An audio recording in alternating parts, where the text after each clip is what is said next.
Hi friends, welcome to my YouTube channel. October 15, 16, 17 current affairs.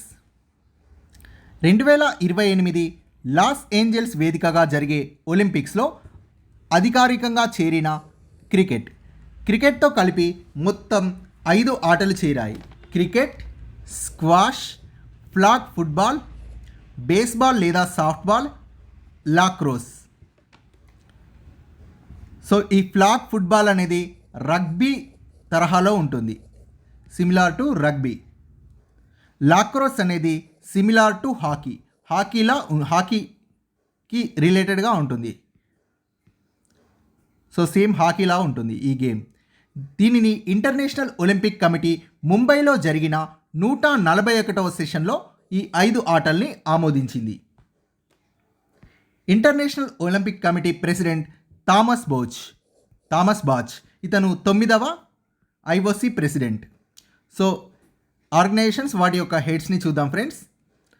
IOC యొక్క head quarters Lucent, Switzerland. ఇది 23 June 1894లో స్థాపించబడింది. దీనికి head Thomas batch. BCCI 1928లో స్థాపించబడింది. Head quarters Mumbai. Head Roger Binny. ICC 15 June 1909 స్థాపించబడింది. దీని head quarters 2005 వరకు లండన్లో ఉండేది. అయితే తర్వాత 2005లో దుబాయ్కి చేంజ్ చేయడం జరిగింది. దీని యొక్క head Greg Barclay. Upcoming Olympics 2024లో ఒలింపిక్స్ అనేవి ప్యారిస్లో జరుగుతున్నాయి. 2028లో లాస్ ఏంజల్స్. దీంట్లోనే క్రికెట్ ఆటను చేర్చారు. ఈ క్రికెట్ ఆట అనేది 2028 లాస్ ఏంజల్స్ ఒలింపిక్స్కి మాత్రమే పరిమితం. ఒకవేళ కంటిన్యూ చేయాలనేది వద్దనేది తర్వాత వాళ్ళు డిసైడ్ చేస్తారు. ఇప్పటికైతే క్రికెట్ అనేది కేవలం 2028 లాస్ ఏంజల్స్ ఒలింపిక్స్కి మాత్రమే పరిమితం. 2032 ఒలింపిక్స్ బ్రిస్బెన్లో జరుగుతున్నాయి, ఆస్ట్రేలియాలోని బ్రిస్బెన్స్లో. 2024లో 9వ ఐసీసీ T20 వరల్డ్ కప్ జరుగుతుంది. సో దీని యొక్క ఆతిథ్య దేశాలు, host countries. 9th edition ICC T20 world cup host countries West Indies మరియు USA. 2024 9th edition ICC T20 world cup. Second news, మాజీ ఎన్నికల కమిషనర్ మరియు కేంద్ర మాజీ మంత్రి మనోహర్ సింగ్ గిల్ కన్నుమూత. ఇతను ఎందుకు ఇంపార్టెంట్ అంటే 2000 సంవత్సరంలో ఇతనికి పద్మవిభూషణ్ అవార్డు అనేది రావడం జరిగింది. ఇతను చీఫ్ ఎలక్షన్ కమిషనర్, ప్రధాన ఎన్నికల కమిషనర్గా 1996 నుంచి 2001 వరకు పనిచేశారు. అలానే ఇతను minister of youth affairs and స్పోర్ట్స్గా 2009లో పనిచేశారు. Minister of statistics and program ఇంప్లిమెంటేషన్గా 2011లో పనిచేశారు. So statistics, program implementation minister and ministry of youth affairs and sports మినిస్టర్గా పనిచేశారు. సో తెలుగులో చదువుకోండి ఫ్రెండ్స్. పద్మవిభూషణ్ అనేది 2000 సంవత్సరంలో వచ్చింది. ప్రధాన ఎన్నికల కమిషనర్, కేంద్ర క్రీడలు, యువజన సర్వీసులు మరియు గణాంకాల శాఖ మంత్రి. చైనాలో జరుగుతున్న షాంఘై మాస్టర్స్ టెన్నిస్ టోర్నమెంట్ అనేది చైనాలో జరుగుతుంది. దీంట్లో మెన్స్ డబుల్స్ విన్నర్స్, రన్నరప్ చూద్దాం ఫ్రెండ్స్. విన్నర్స్ మెన్స్ డబుల్స్లో స్పెయిన్కి చెందిన మార్సెల్ గ్రానోల్లర్స్ మరియు అర్జెంటీనాకి చెందిన Horacio Zeballos men's doubles winners. Runner up ఇండియాకి చెందిన రోహన్ బోపన్నా మరియు ఆస్ట్రేలియాకి చెందిన Matthew Ebden men's doubles runners. WPC national power lifting championship అనేది బెంగళూరు వేదికగా జరుగుతుంది. దీంట్లో తెలంగాణకు చెందిన మోహ్నీష్ గోల్డ్ మెడల్ని సాధించాడు. 69వ నేషనల్ ఫిలింఫేర్ అవార్డ్స్. దీని మీద నేను స్పెషల్గా వీడియో చేశాను ఫ్రెండ్స్, చూడండి. సో ఇందులో కొన్ని ఇంపార్టెంట్ చూద్దాం. బెస్ట్ యాక్టర్, సో ఇవన్నీ జాతీయ అవార్డ్స్. జాతీయ ఉత్తమ నటుడు best actor Allu Arjun for Pushpa movie. ఉత్తమ గేయ రచయిత చంద్రబోస్ కొండపొలంలోని ధమ్ ధమ్ ధమ్ అనే సాంగ్కి. ఉత్తమ సంగీత దర్శకుడు దేవిశ్రీ ఫర్ పుష్ప మూవీ. ఉత్తమ ప్రాంతీయ తెలుగు సినిమా ఉప్పెన, డైరెక్టర్ బుచ్చిబాబు. జాతీయ ఉత్తమ చిత్రం Rocketry, director and hero R Madhavan. ఉత్తమ నటి ఆలియా భట్ ఫర్ గంగూబాయి కతియావాడి, కృతి సనన్ ఫర్ మిమి. ఉత్తమ ప్రజాదరణ పొందిన చిత్రం RRRకి మొత్తం 6 అవార్డ్స్ వచ్చాయి ఫ్రెండ్స్. గ్లోబల్ కార్పొరేట్ సమ్మిట్ 2023 అనేది హైదరాబాద్లో అక్టోబర్ 28న జరగనుంది. ఇది ఫిక్కీ ఆధ్వర్యంలో ఈ గ్లోబల్ కార్పొరేట్ సమ్మిట్ అనేది జరగనుంది. ఫిక్కీ అంటే federation of Telangana chamber of commerce and industry. 62nd national open athletics championship అనేది బెంగళూరు వేదికగా జరుగుతోంది. ఇందులో ఉమెన్ 400 మీటర్స్ రన్నింగ్లో గోల్డ్ మెడల్ దండి జ్యోతికశ్రీ మరియు సిల్వర్ మెడల్ సిమర్జిత్ కౌర్ గెలుచుకున్నారు. టాప్ సెంట్రల్ బ్యాంకర్గా గ్లోబల్ అవార్డుని గెలుచుకున్న శక్తికాంత దాస్ గ్లోబల్ అవార్డుని గెలుచుకున్నారు. ఆ అవార్డు పేరు top central banker. Shaktikanta Das ఆర్బీఐకి 25వ గవర్నర్. మొరాకోలోని మరక్కేష్ పట్టణంలో ఈ అవార్డుని అందుకున్నారు. సో శక్తికాంత దాస్కి ఇంతకుముందు వచ్చిన అవార్డు లండన్లోని సెంట్రల్ బ్యాంకింగ్ శక్తికాంత దాస్ని గవర్నర్ ఆఫ్ ది ఇయర్ అవార్డుతో సత్కరించింది. 2023 జూన్లో సత్కరించింది. ఈ గవర్నర్ ఆఫ్ ది ఇయర్ అనేది బ్రిటిష్ వాళ్ళు ఇచ్చే అత్యుత్తమ అవార్డు. సో ఈ అవార్డుని అంతకుముందు 2015లో రఘురామ్ రాజన్ అందుకున్నారు. స్లోవాక్ ఓపెన్ టోర్నీ అనేది స్లోవాకియాలో జరుగుతుంది. స్లోవాకియా యొక్క క్యాపిటల్ బ్రాటిస్లావా అనేది స్లోవాకియా యొక్క క్యాపిటల్. కరెన్సీ వచ్చేసి యూరో. సో స్లోవాకియా మెన్స్ డబుల్స్లో ఇండియాకు చెందిన శ్రీరామ్ బాలాజీ మరియు జర్మనీకి చెందిన ఆండ్రే బెగమాన్ ఈ స్లోవాక్ ఓపెన్ టోర్నీలో మెన్స్ డబుల్ విన్నర్స్గా గెలిచారు. అలానే మెన్స్ సింగిల్స్ హుబెర్ట్ హుర్కాజ్, పోలాండ్కి చెందిన Hubert Hurkacz men's single winner.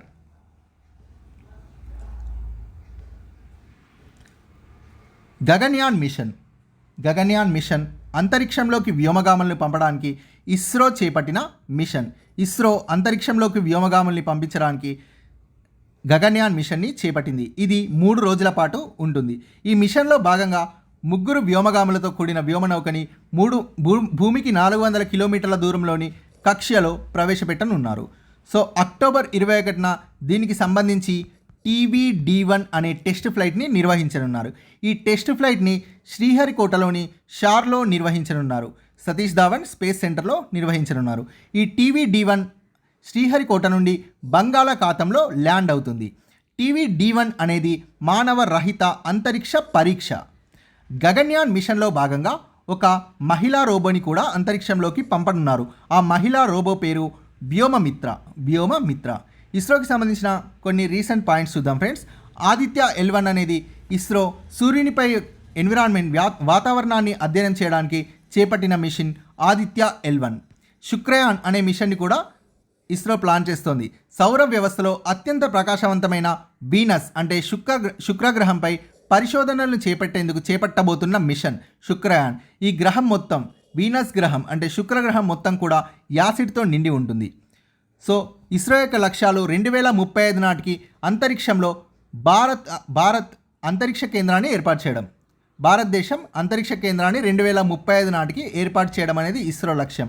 2040 నాటికి భారతదేశ వ్యోమగామిని చంద్రునిపైన ప్రవేశపెట్టడం అనేది ఇస్రో యొక్క ఇంకొక లక్ష్యం. సో కరెంట్ అఫైర్స్ షార్ట్స్ చూద్దాం ఫ్రెండ్స్. ఐక్యరాజ్య సమితిలో భారత రాయబారిగా అరిందబ్ బాగ్జీ నియమితులయ్యారు. ఇతను రుచిరా కంబోజ్ స్థానంలో నియమితులయ్యారు. ప్రపంచ ఆకలి సూచి వరల్డ్ హంగర్ ఇండెక్స్లో ఇండియా యొక్క ర్యాంక్ 111. ఈ న్యూస్ ఇంతకుముందు చెప్పుకున్నాం ఫ్రెండ్స్. అంగారక గ్రహం బృహస్పతి మధ్యనున్న 16 సైక్ అనే భారీ లోహ గ్రహశకలాన్ని చేరుకునేందుకు ఉద్దేశించిన మిషన్పై నాసా పనిచేస్తోంది. ఈక్వెడార్ యొక్క నూతన ప్రెసిడెంట్గా డేనియల్ నోబోవా ఎన్నికయ్యారు. తమిళనాడు ప్రభుత్వం నీలగిరి తహర్ అనే కార్యక్రమాన్ని ప్రారంభించింది.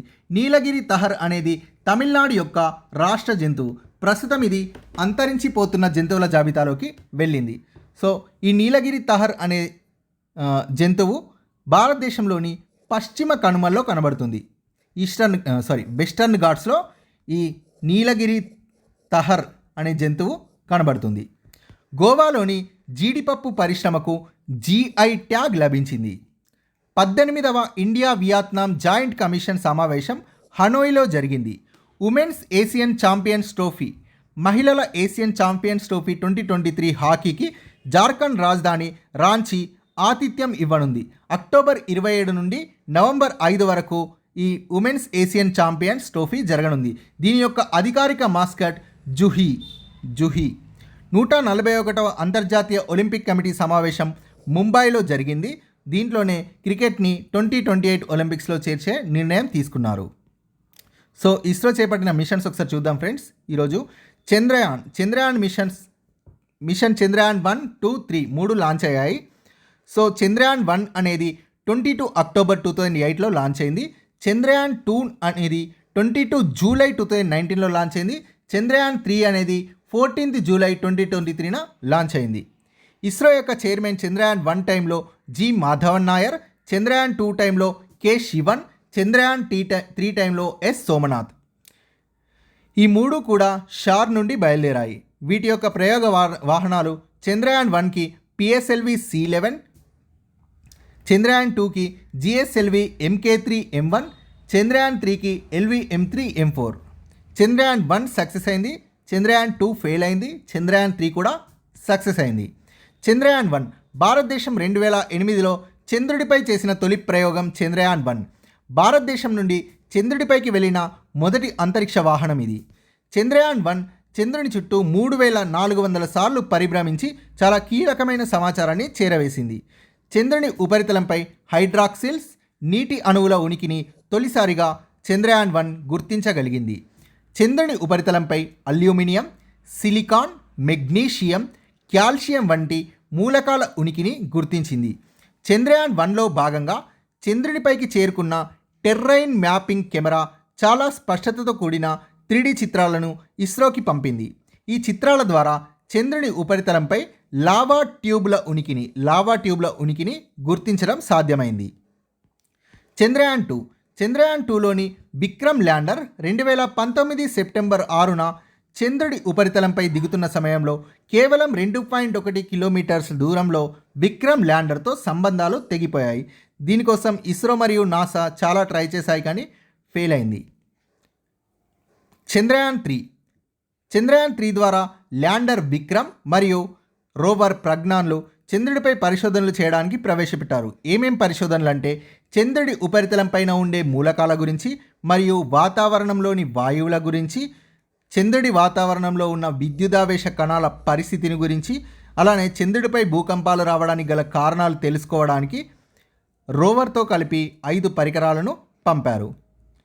ఆగస్టు 23న చంద్రుడి దక్షిణ ధ్రువానికి 650 కిలోమీటర్ల దూరంలో చంద్రయాన్ విక్రమ్ ల్యాండర్ మరియు ప్రజ్ఞాన్ రోవర్లు దిగాయి. ఈ విజయానికి గుర్తుగా ఆగస్టు 23న దిగాయి కాబట్టి ఈ ఆగస్టు 23ని నేషనల్ స్పేస్ డేగా, జాతీయ అంతరిక్ష దినోత్సవంగా పాటించాలని కేంద్ర ప్రభుత్వం నిర్ణయించడం జరిగింది. ఇక్కడ ఉష్ణోగ్రత అనేది 230 డిగ్రీల సెల్సియస్ -230 డిగ్రీల సెల్సియస్ ఇక్కడ ఉంటుంది దక్షిణ ధ్రువం దగ్గర. ఈ ప్రదేశంలో ఇప్పటి వరకు ఏ దేశము కూడా పరిశోధనలు నిర్వహించలేదు. Thank you friends. Please subscribe this channel.